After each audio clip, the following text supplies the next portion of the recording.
Yeah. Man, forget this job, dog. Yeah.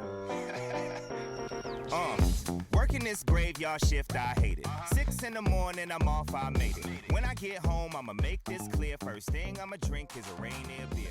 I ain't no lush, shut up. Hello, it's Adam Morrison. When it comes to top-tier contracting, my go-to choice is McGillivray Environmental. I know a thing or two about excellence, and that's exactly what you'll find with Kip McGillivray and his team. They're not just any contractor, they're the best in Spokane and North Idaho. From start to finish, they ensure your project is completed with the highest quality results. With years of experience and expertise, they handle it all.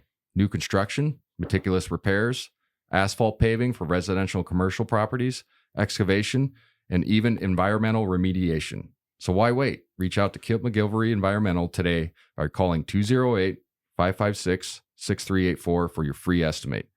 Don't forget to mention my name, Adam Morrison, and experience the difference McGillivray Environmental brings to the table. Again, that's 208-556-6384, McGillivray Environmental. My number one choice for all my contracting needs. The podcast intro song is Get Up by Jinx Universe. Listen to his music on Spotify and follow him on social media at I am Jinx Universe. Yeah.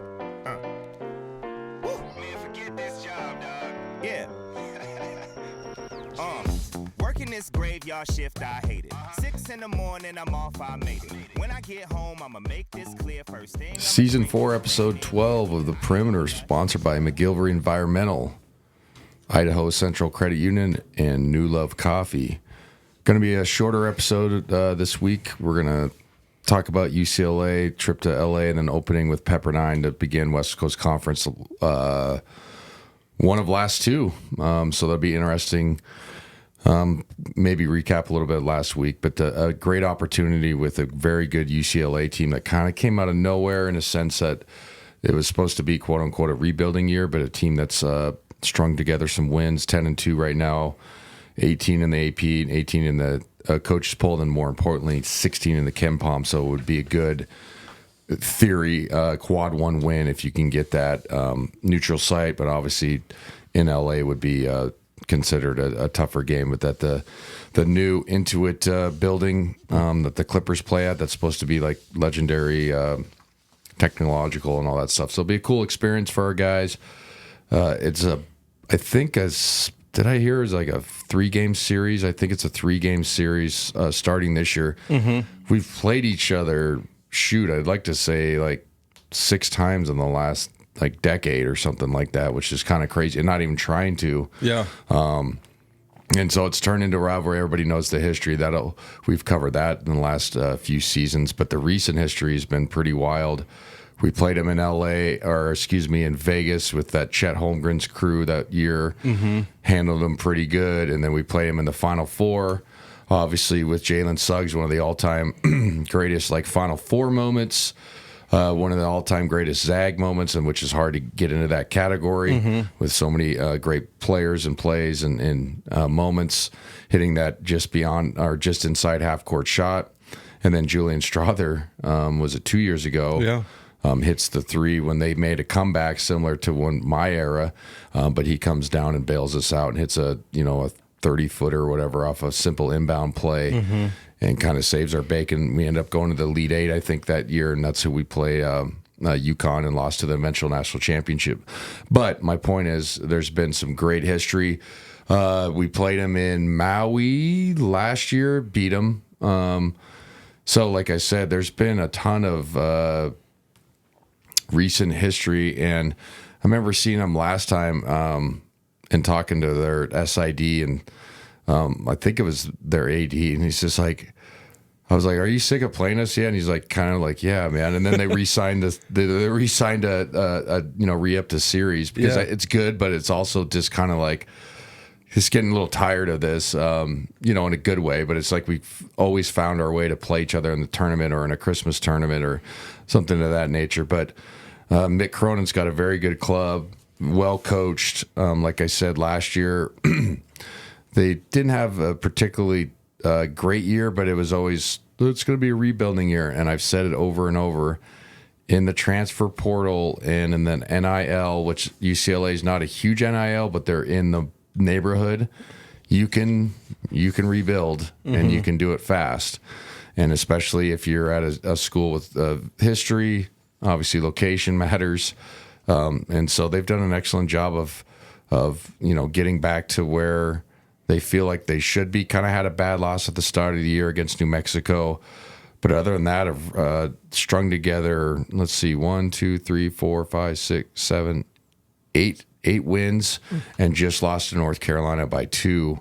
But beat Arizona, beat Oregon, who's good.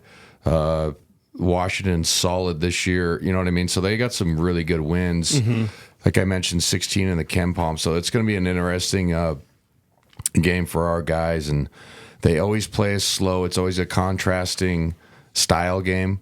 Mick Cronin likes to play a little bit slower. It's not, painstakingly slow, but they rely on defense.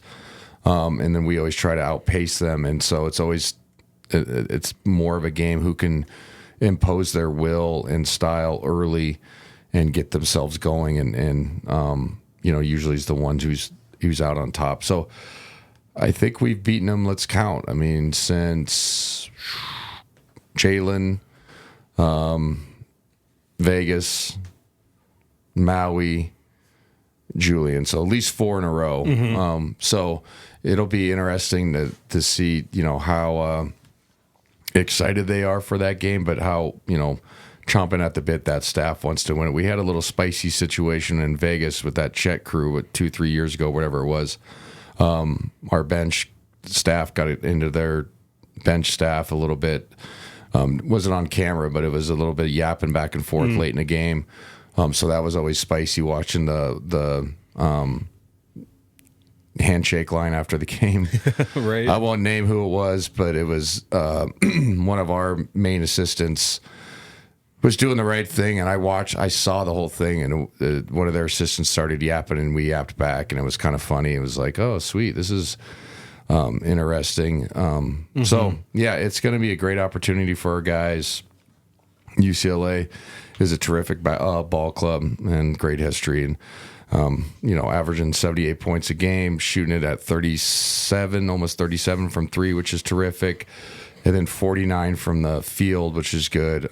So, it's a great opportunity for us to get another, add a marquee win. Are we starving for those? No, but it'd be nice to have another one, if that makes sense, right? Kentucky slipped away. Obviously, UConn, I think, outplayed us early, but, if we don't go that 13-2 run, we win 69-64 the rest of the 38 minutes or whatever. So, we've played pretty good. It's just we don't have the marquee because San Diego State's been okay. I assume there'll be at least an NIT type team, but a quad 2 for sure, but a quad 1, I doubt it. Maybe. And then obviously Baylor is good. Arizona State's played pretty good, but we're missing that, top 10 type of win or top 15 win. So this will be an opportunity for us to get one of those. And then you hope UCLA has a good season after that. But a good basketball club. They're, got 3 guys averaging double figures. But they're just a defensive type basketball team. Always have been. So looking forward to it. The Perimeter will be right back after a word from our sponsor. Doing good? Thank you, yes.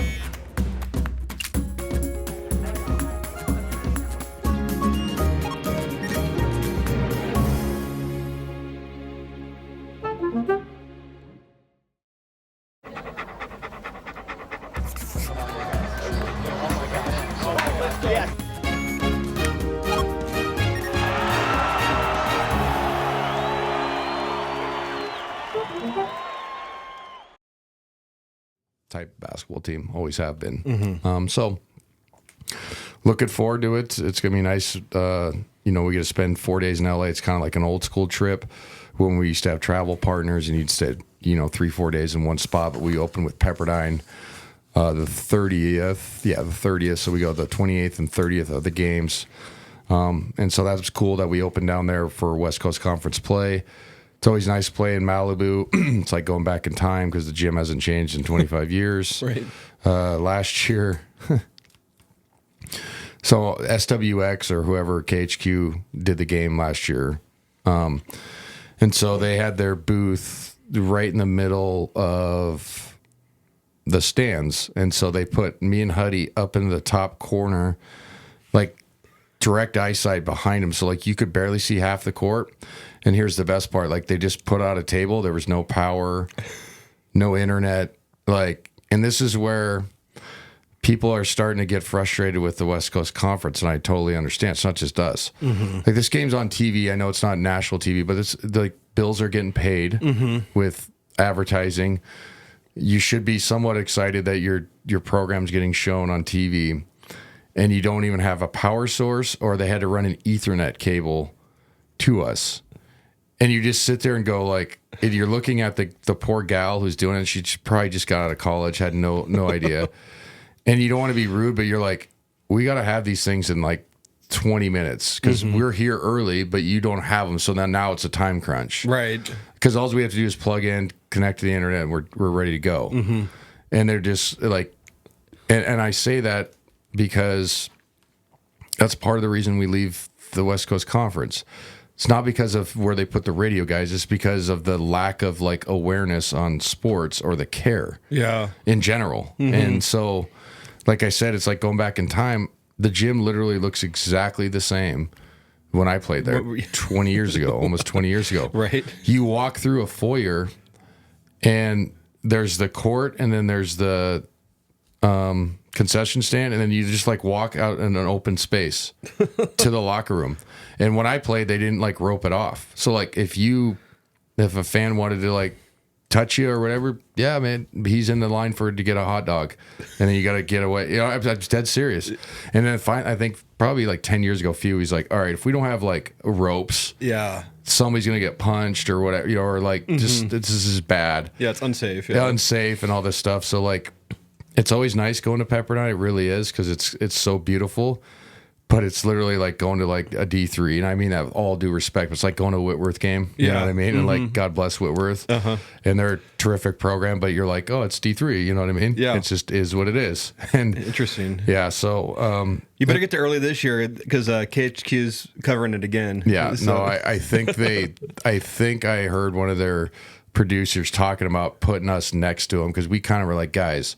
Because we said, and it wasn't their fault, it's how Pepperdine did it. So we were like, hey, when you guys reconfigure, just be like, put these guys right here. You don't have to put, like here's the basket, then the second half, here's them, and we're like this. So, like, I got to see like 3/4 of the court. Yeah. And I'm just like laughing. I'm like, whatever, man. Like, just like, it's just so funny. And then the worst part is, trying to find an Uber in Malibu to Santa Monica at like 11 at night is harder than you think, by the way. People don't realize. Right. And so that part's always fun, trying to find your way back. So, yeah, it's always an interesting trip. Our guys usually handle business, but it's the start of the West Coast Conference. Actually, Pepperdine's a little bit better this year. Mm-hmm.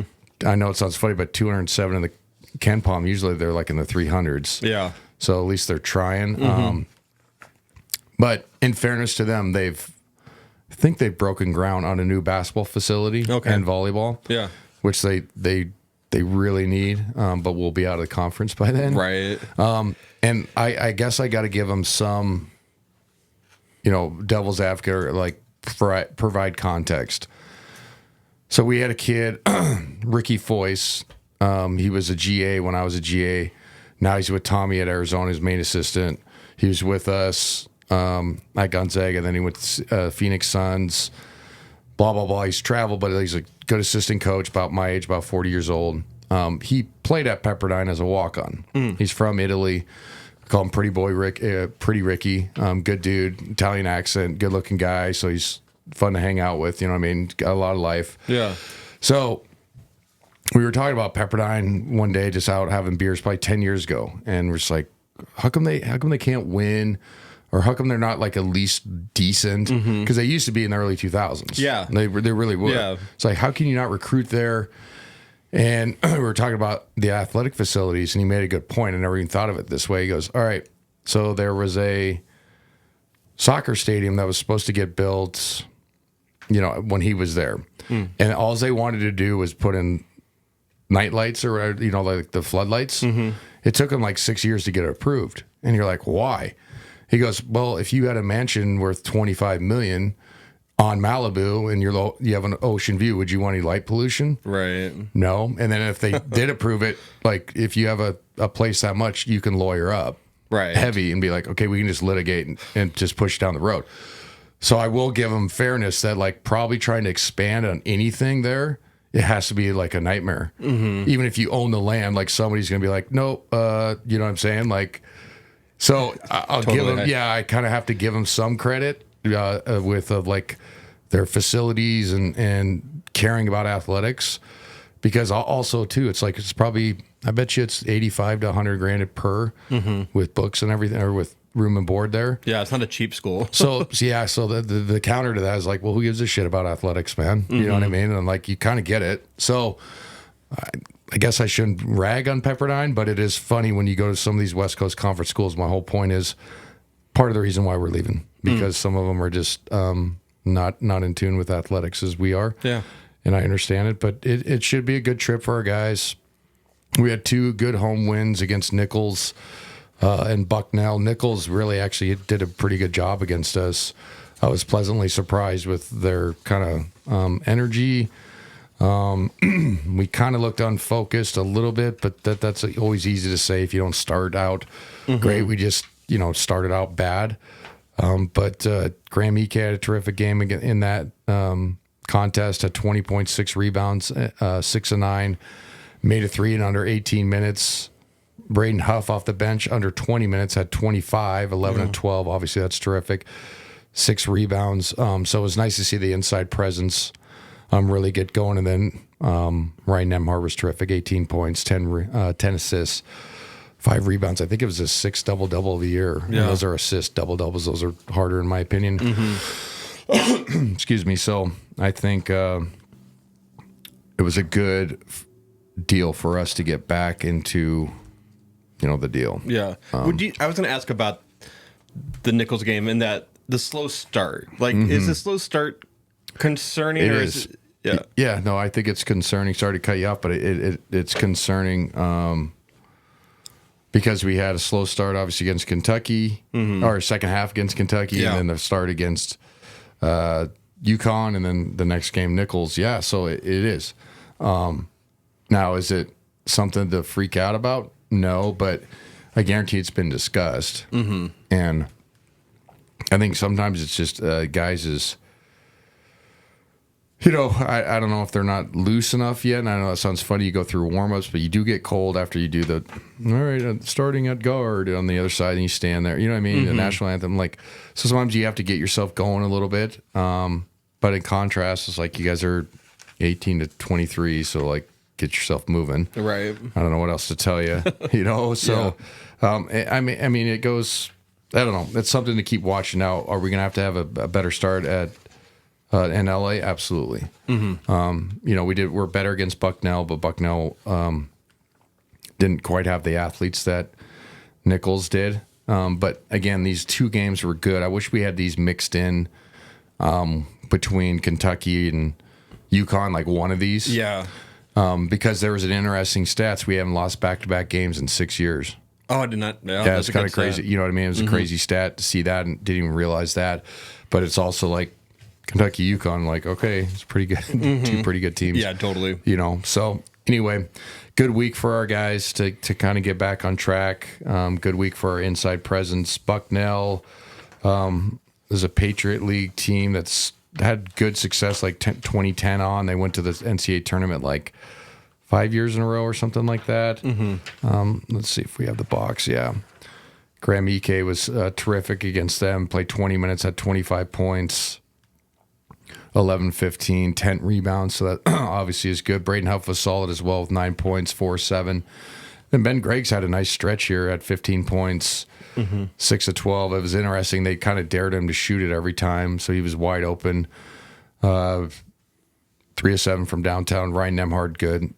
9 points, 9 assists, 6 rebounds. So nice floor game. Mm-hmm. Nolan Hickman was quiet 14, and let's see what he had against Nichols. I thought he played okay. Yeah, he had 4. Let's see.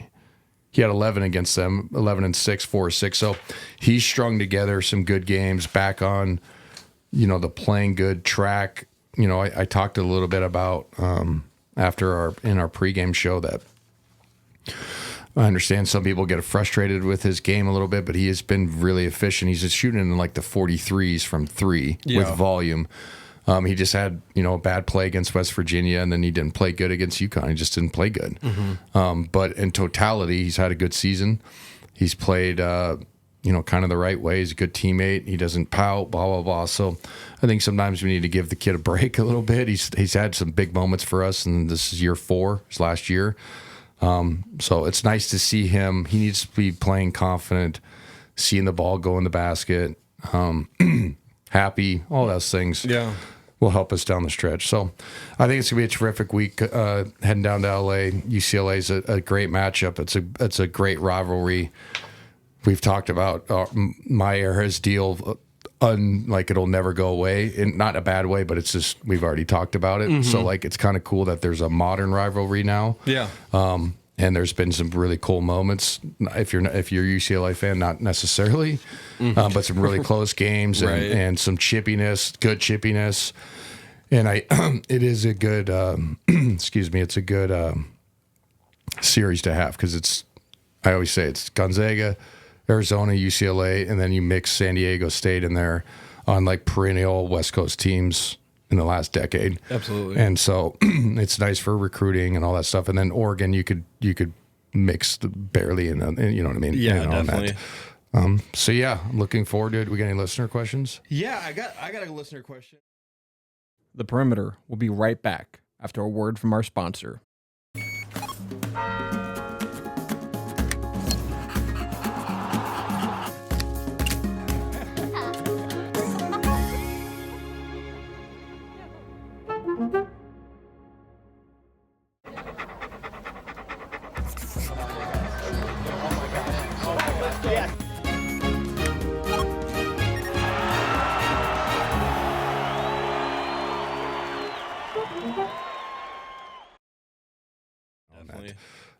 So yeah, I'm looking forward to it. We got any listener questions? Yeah, I got a listener question. Listening to the radio broadcast, you and Huddy bring up gummy bears a lot. Yeah. What is a gummy bear? Okay. And because I was actually kind of looking it up, and I was like, I don't know what it is. All right. So when the ball gets wedged and stuck on the rim in between. Yeah. It's like a gummy bear getting stuck in your teeth. Okay. So that makes I was always taught it was called a gummy bear. And then we had an instance in the game where somebody tipped it and it almost got stuck. And it would have been our first ever tipped gummy bear. It's kind of an inside joke, I guess, but it is where the ball gets wet and stuck in the wedge. And when I was in LA, Shannon Brown said it one time, and I was like, "Well," he's like, "It's a gummy bear. It's like it gets stuck in your teeth." Yeah. And you're like, "Oh, that's perfect." Yeah. So you just do gummy bear. I get, now you understand. Now I get it. We track them. We're on 2 gummy bears this year. I think our record is 5. But yeah, it's kind of an inside joke with our. So if you are listening, you're like, "What the f are these guys?" Kind of broadcast stuff I listen to, but they're usually blowouts or whatever they kind of happen. But yeah, and just more context, it turns into a jump ball. Yeah, no matter if you shot it, you don't get the ball back. It turns into automatic jump ball. Yeah. Yep. I mean, it's an interesting week. Christmas is here. Yeah. Like staying not distracted during Christmas week and then having this big game. Like, what do you think? What are the guys doing to get ready for this game? I think they'll probably give them 2 full days off where they can go home, which is quick. Yeah. And maybe you count a day, half a day for travel. So I always got in the gym still. Mm-hmm. And maybe I took Christmas Day off, but I always felt like if I didn't touch a ball or run, I'd get off even one day. Yeah. So, and that doesn't mean you're not like, you're going crazy, but maybe go shoot free throws or something or just touch it. Mm-hmm. So that's what I assume most of the guys are going to do. It's kind of your responsibility. There's never really you have to do this, but there's it'd be really nice if you did this. Yeah. You know what I mean? And then if you come back flat, it could derail your season or, put you in a bind, rotation wise. Definitely. So yeah, I think just quote unquote, be a pro and continue your work and enjoy your family and stuff. But it is a quick turnaround. I mean, we leave the 27th, so it's like Christmas, and then you probably come back the 26th, and he probably has night practice, or something of that nature, and then we play the 20th. Yeah, so he probably practicing the 26th at night, so he allows everybody to fly in, and it won't be anything crazy, but like, hey, let's get a sweat, and then practice 27th, fly down that day. I imagine. So I wanted to point out I noticed looking at the overall stats for UCLA is that Dominic Harris is on their roster. I saw that as a grad transfer. He's doesn't appear to be playing too much, but no. he's down there in UCLA now. Yeah, he's played 9 games. Let's go over his minutes. 7 minutes a game. He's 4 for 24 from the field. That's not good, obviously. 2 of 16 from 3. So maybe it sounds like he's had an opportunity, just didn't play well. Dom was a good kid. Played at had a great LMU year. Led the conference or shot like 40% or something like that. So I don't know. Yeah. Hopefully he's doing all right. He's a good kid. We still like him at Gonzaga. I get why he transferred the first time. I don't know the story going to UCLA the last time, but it sounds like he's a grad transfer, so maybe just opportunity and stay at home. And they're probably like, it's a flyer. Like, let's take a kid, and maybe if it works, it works. If it doesn't, it's not that big of a deal. Yeah. So yeah, we'll get to see him again, and yeah, go Dom Harris. Yeah. Thank you everybody for listening. We'll be back after the new year, and we'll recap some of these games coming up and getting into the West Coast Conference. West Coast Conference can be a lot better this year, I think. Yeah. On paper wise, and then we play Wazoo twice, which is kind of cool. Oregon State's kind of a mixture as well, and then obviously St. Mary's will be fun and all the traditional games. But it's like, this is kind of an interesting league this year. It's not going to be quote unquote a cakewalk. It never really is. But on paper, it doesn't look like one. Sometimes on paper it does. So yeah, we'll go over that, and we appreciate everybody listening. We appreciate our sponsors, McGillivray Environmental, Idaho Central Credit Union, and New Love Coffee. See you next week. Working this graveyard shift, I hate it. 6 in the morning, I'm off, I made it. When I get home, I'ma make this clear. First thing I'ma drink is a Rainier beer. I ain't no lush, shut up, hush. This is how I zone out. I'ma take this check, put it on me. I'm a much better boss than an employee. Just cause you got time, don't waste time. It's about time, feel the sunshine. You got time, but don't waste time. It's go time. Get up, get down. The time's right now. Turn up, turn down. I don't even know how. Yes, sir, I'm on 100 now. Mess around and find out. Get up, get up.